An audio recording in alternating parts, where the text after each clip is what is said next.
ini kesehatan seseorang atau boleh dikatakan nyawa kemudian distatistikkan tadi Mbak kan sebut.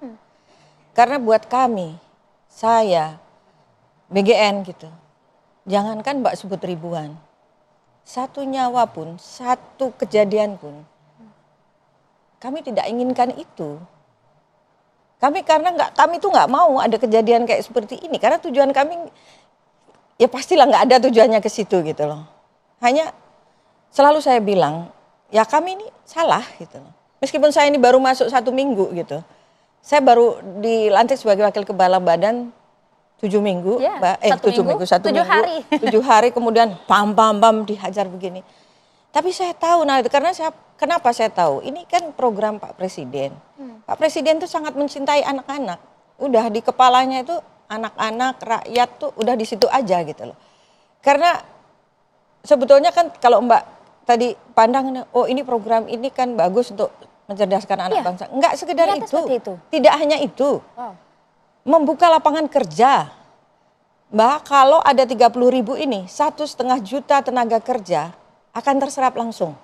Itu baru dari dapur. Kenapa? Masing-masing dapur itu membutuhkan tenaga 50 orang. Lalu yang tidak langsung, saya kasih contoh misalnya tukang tempe. Ini benar cerita terjadi. Tukang tempe ini berjualan di Cilengsi. Dia tadinya hanya berjualan suami istri. Dia bekerja yang mengerjakan berdua. Lalu dia mendapat sekarang orderan dari salah satu dapur di daerah Depok. Dia sekarang mempekerjakan 5 orang. Wow. Itu baru saya bicara satu tukang tempe. Berapa yang akan nambah tenaga lagi tukang ayam, tukang telur, pedagang sayur, semua penyerapan tenaga kerjanya jelas. Sangat jelas. Real. Jadi bukan hanya kalau saya hitung sekarang per hari ini 9.000 lebih. Itu kan Mbak kalikan 59, 450.000 tenaga kerja sekarang. Itu belum yang tadi tidak langsung. Kita COVID luar biasa, teman-teman yang tadinya punya kerjaan pada nggak punya kerjaan di PHK. Ini terbuka lebar. Bahkan tadi saya ngomong ke media, kami membutuhkan ribuan ahli gizi sekarang. Karena kami ini kehabisan ahli gizi. Monggo, kami butuh ribuan chef. Karena kami mewajibkan seluruh dapur-dapur harus dipimpin oleh chef yang bersertifikasi. Ini kan peluang kerja. Dan jangan lupa, ini jalan tol mengatasi pengentasan kemiskinan. Itu dia. Bu Nani, mohon maaf saya potong. Menyangkut seperti yang Anda sampaikan tadi soal banyaknya kemudian kebutuhan chef di sana dan juga ahli gizi. Ini yang juga dipertanyakan, Bu.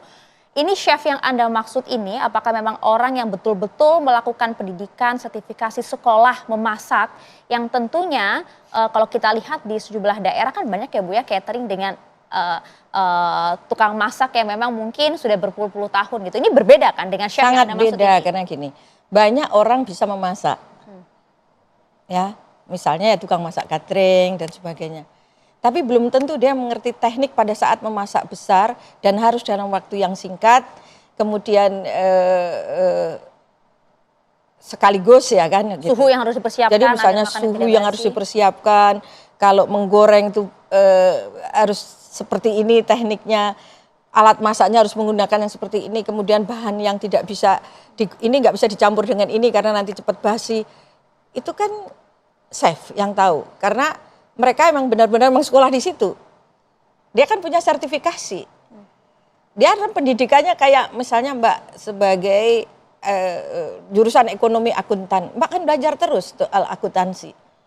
Tapi kalau coba gimana saya misalnya jurusan biologi mau mengerjakan akuntansi kan juga nggak pinter Mbak gitu. Ya kan? Bisa, tapi pasti nggak sepinter Mbak. Sama, orang banyak mungkin malah masakannya lebih enak ibu-ibu yang dari catering mungkin, tetapi mungkin teknik-teknik agar tidak cepat basi, agar tidak menimbulkan keracunan, itu kan yang mengerti kan atau yang lebih paham kan seorang chef. Gitu. Kemudian muncul pertanyaan dari publik, Bu, kalau kemudian memang chef yang Anda maksud itu yang kemudian harus ditempatkan di setiap dapur 2 orang, budgetnya ada, Bu?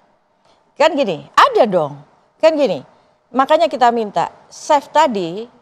Nanti saya jelaskan sebetulnya komposisi supaya menjadi juga nggak jadi isu yang wah ini chef itu satu dibayar oleh BGN melalui namanya dana operasional yang masuk karyawan.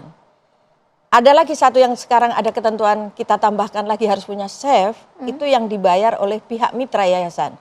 mitra kan sudah dapat pembayaran untuk kita sewa gedung, lahan, ompreng, peralatan. Ya tolong keluarin dong, ya kan? Lo juga keluarkan juga untuk membayar SAFE ini. Kenapa harus 2? Biar ada saling mengingatkan. Kan ini kan dari pihak BGN, nah ini dari pihak mitra. Ya ini masaknya yang benar nih. Ini salah nih kamu gitu. Jadi tapi kalau satu dia bisa menguasai. Check and balances. Iya. Jadi kalau satu kan bisa mendominasi. Aduh, kita masak jam 8 aja soalnya ngantuk nih kalau jam 2. Kan jadi nyalain SOP. Karena kebanyakan yang terjadi saat ini kan karena banyak yang menyalahi SOP gitu. Artinya budgetnya ada Ibu. Dan budget nggak mungkin sedikit dong. Mereka sekolah juga mahal-mahal gitu. Ya ada dan banyak sekali yang sudah memakai. Jadi bukan ketentuan. Sekarang udah banyak. Mungkin bisa sampai yang di kota-kota besar sudah pakai chef. Mohon maaf karena banyak yang meragukan Bu. Emang ada chef yang mau kerja di dapur MBG, berapa gajinya gitu? Yang disebut chef itu karena bayangannya Mbak kan yang di TV-TV yang mahal-mahal. Publik seperti itu. Nah, tapi chef ini kan banyak. Ini saya kasih contoh ya. Ada dapur nih di Ngawi sana. Chefnya bekas dari Aston. Aston mana? Aston sebuah hotel di Madiun misalnya. Nah kan ada juga dia itu chef itu dari mana? Bekas dari kafe ini pindah gini. Ya kan kita sebut chef meskipun enggak ini. Ya gitu. Banyak sekali dan sekarang kan banyak sekolah-sekolah kuliner. Justru ini membuka peluang untuk teman-teman yang lulus kuliner ya dari chef dan mungkin belum dapatkan pekerjaan karena banyak sekali. Ya kan? Nah itu dia, artinya Bu kalau sebenarnya kemudian sudah lengkap begitu ya dalam suatu dapur, sudah terdapat chef di sana dan bahkan juga sudah ada ahli gizi di sana. Akankah kemudian ini dipastikan betul-betul program MBG ini bisa sukses di satu tempat? Pengawasannya seperti apa? Nah ini dia, ya kami sih maunya zero accident ya.